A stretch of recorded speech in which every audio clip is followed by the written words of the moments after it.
Virginia had been watching them for weeks from across the street, knowing the time was near.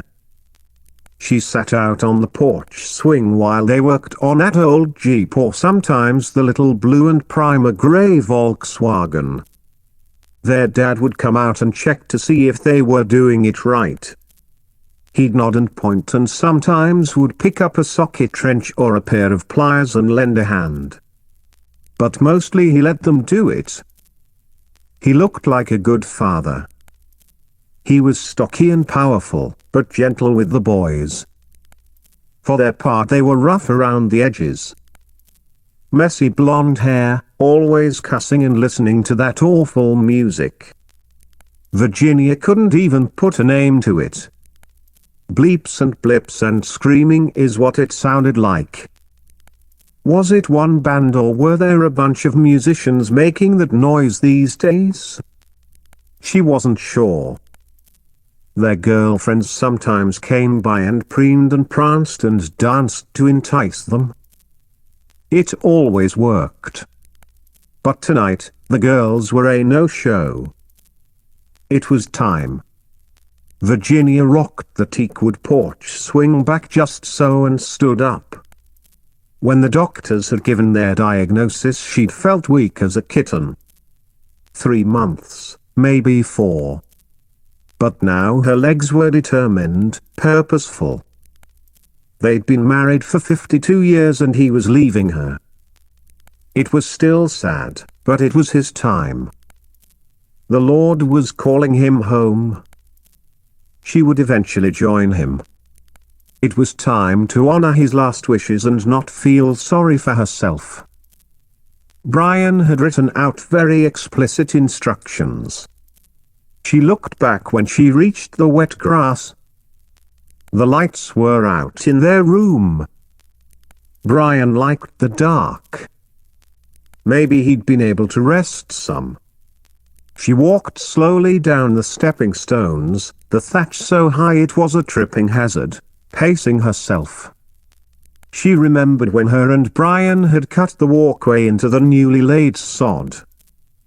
They skipped down them in a hopscotch jig with the kids and later made love in the back of Brian's work truck, trying their best to be silent so the children wouldn't hear. Brian hadn't wanted to lay the pavers, but once it was done they looked perfect. They were still perfect. She stepped out into the street, careful to look for passing cars. The boys were heads down under the hood of the Jeep. She didn't want to startle them, so she began humming several feet from the vehicle to let them know she was coming. Beethoven's Ode to Joy was a powerful introduction. The oldest one looked up, suspicious. "Hello, boys," she said. "I have a business proposition for you." "A what?" he said.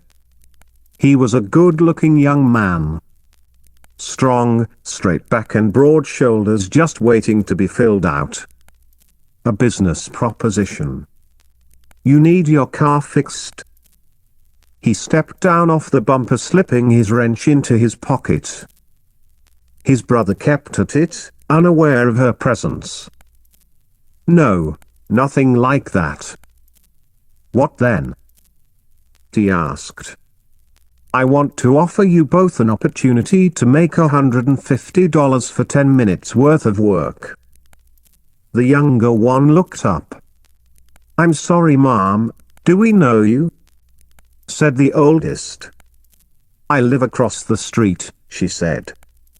The youngest stepped off the bumper and put his hands in his pockets. He flipped his long bangs over his head with a sharp jerk. She wished they would turn the speaker off, and then both boys fumbled in their pockets until the music stopped. "It's a simple job, really. I'll need a little muscle in a bit here. Could be tomorrow, could be a few more days yet, but it won't take much of your time." The oldest nodded.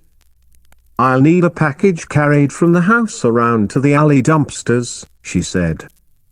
"I'll pay each of you $150 for the work. I can't do it myself, or I would." The youngest looked excited. 150 must have been a lot of money to them still. But the oldest cocked his head. You just need us to carry something for you.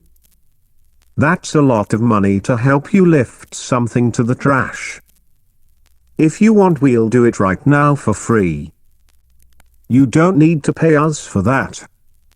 Virginia's eyes welled up. She almost broke out in a bawl, but she held it together. It's not ready yet, she said. I'll let you know when it's time. The boys looked confused. The youngest backhanded the older boy just above his elbow gently and gave him a look. What are your names? She asked. My name's Nate, said the oldest. And this is my brother Philip. We're pleased to meet you, he said. He extended his hand. Virginia shook it. They were good boys, she could tell. The right ones. It's good to meet you too, she said. Oh, and one more thing. This will be just between us, okay? The oldest smiled. She could see he knew the drill. Sure, he said. Virginia turned back toward her front door. The lights were still off. Maybe it had already happened? She stepped carefully and the boys went back to their work. She didn't look back at them, but she knew the youngest was rebuking his brother for almost blowing the deal. She smiled. It was okay. The money would be well spent. She was attentive as she managed the stepping stones, no sense in breaking a hip now. When Brian was gone, she would be less careful. She put on a pot for tea and made Brian a cup of coffee with the Keurig machine. The medicine he'd taken in the beginning made him nauseous, but several weeks back he'd made the decision to stop it. What was the point? No sense in going out with an upset stomach. She put a record on the player. Bach, Suite No. 3 in G minor. Brian hated classical music, but he had no taste, she thought. No class. It was okay though, he had other things. He had strength, and he'd loved her fiercely for half a century. He was her protector, her rock, her impassioned lover. She couldn't remember the last day he hadn't said she was beautiful. Even this morning he had said it. He woke up and said, "My, you're beautiful. Will you sit here with me?" She'd sat for an hour stroking his grey hair. In years past she'd dyed it brown, leaving him younger looking, more youthful. The kettle sang and she poured the water into her plain white mug. She set both cups on a tray and shuffled down the hallway. The bedroom door was open. Brian was sleeping. She didn't want to wake him. He looked like a ghost in his fluffy white robe, clutching the kitty cat pillow she'd made with minky fleece and goose down. He'd gotten so skinny. She put his cup on the side table and stuck her fingers under his nose. He was still alive. She mouthed a silent prayer for one more night. Earlier in the week she'd come upon one of his novels and began reading it. She'd never really read much of his work, too violent or weird, but there was a comfort now in reading his words. It was his first book, published as his third, called Done Dead Cheap. It was funnier and more innocent than she'd imagined it would be. His words circled the room and she caught glimpses of memories of real events brought on by his storytelling. Little pieces of their life together sewn into the tale. She read a few dozen pages listening to him sleep. After an hour or so she got up and again checked he was still breathing. Satisfied, she moved slowly to the kitchen for more tea, but the pictures hanging in the hallway stopped her. There was Lala in her cap and gown after she'd finally graduated. Colo with that weird boyfriend of hers in Australia somewhere. And Potato, her sweet little boy playing with the hose on the sidewalk. Was he 3 there? Or 4? She couldn't remember. But they were all off around the world now. Brian had not wanted to tell them, didn't want to cause them unnecessary grief. Virginia agreed reluctantly. She would tell them when it was all over. They would understand. They knew their father. Lala would cry. She always did. Colo would ask if she was all right and offer to come home. Poe would tell her something like, "Death is natural, Mum, it's just another part of life." He was such an existentialist. There were more pictures and she pored over them, each one a treasure of a life lived. Lives moving on and on. She laughed. There was so much life here in this hallway. Had she been able, she would have sat on the floor. 2 hip surgeries made that now impossible. So she leaned on the wall and laughed some more, and cried a little. It was beautiful, her life. It was really beautiful in the end. When she was done, the tea forgotten, she climbed back into bed with her husband. She pulled herself close to him so she could feel him breathing. She'd never been a good sleeper, but this night she fell almost immediately. She dreamt she was on a beach, and that her and Brian were lounging in the hazy September sun. "What do you see out there?" he asked. "Out there beyond all that?" "I don't know," she said. "Try.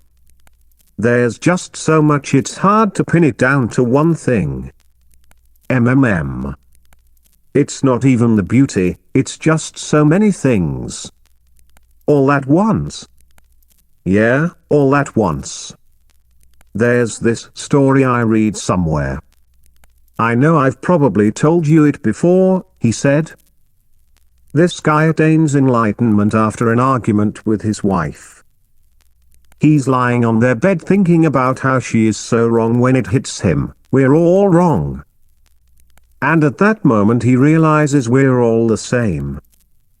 There is literally no difference between us. Yeah, there's the superficial stuff, but at the core we are all the damn same. Is that a true story? "Oh, I don't know," he said.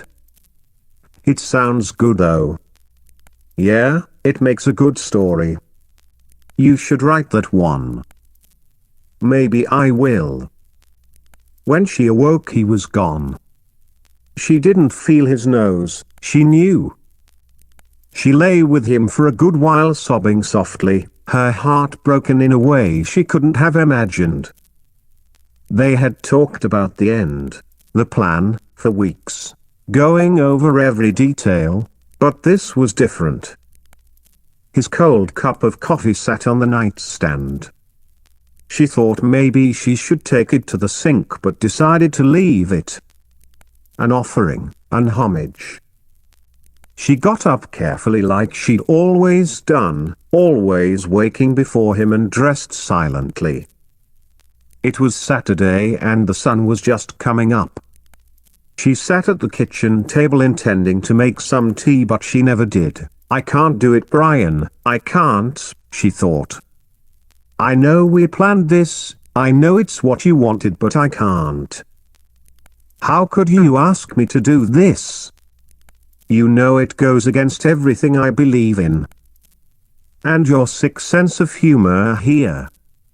Oh Brian, I can't." The sun crested the horizon. Their modest house lit up like a Christmas display, the collection of pottery owls on the fireplace mantel, the baskets of houseplants hanging on the west wall of the kitchen, the pictures down the hallway of everything they had ever known, the wood floor they laid together while Poe was still a baby, The chandelier Brian had gotten for free from some rich customer in the old days before he was published, and the crystal box containing her mother's ashes on the shelf above the stove. It was a benediction, an everyday miracle. She knelt on the kitchen tile and prayed for the strength to do what she thought she couldn't. She wrapped the Virgin Mary around her like a crimson shawl, begging for strength. The minutes passed. The tears dried, and though she struggled, she made it back to her feet. This was it, Brian's plan played out. Virginia was a talented seamstress. The bedsheets lined with plastic lifted at each corner and folded over Brian's body, robe, pillow and all. She hooked the zipper and the whole thing became a large body bag.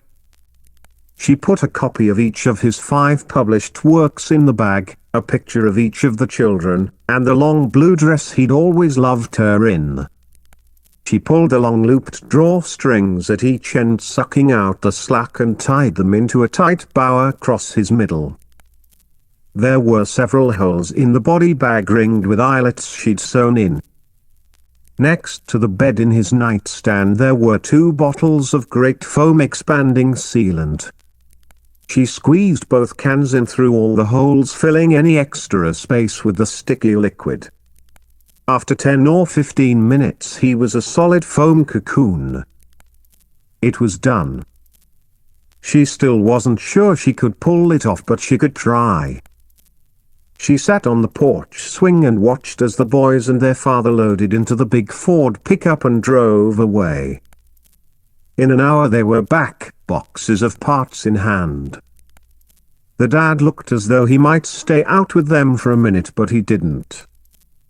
She let them get settled, making sure there would be no interruptions, and made her way across the street slowly but with a determination fueled by the Lord. God was in control now. She was moving with his will.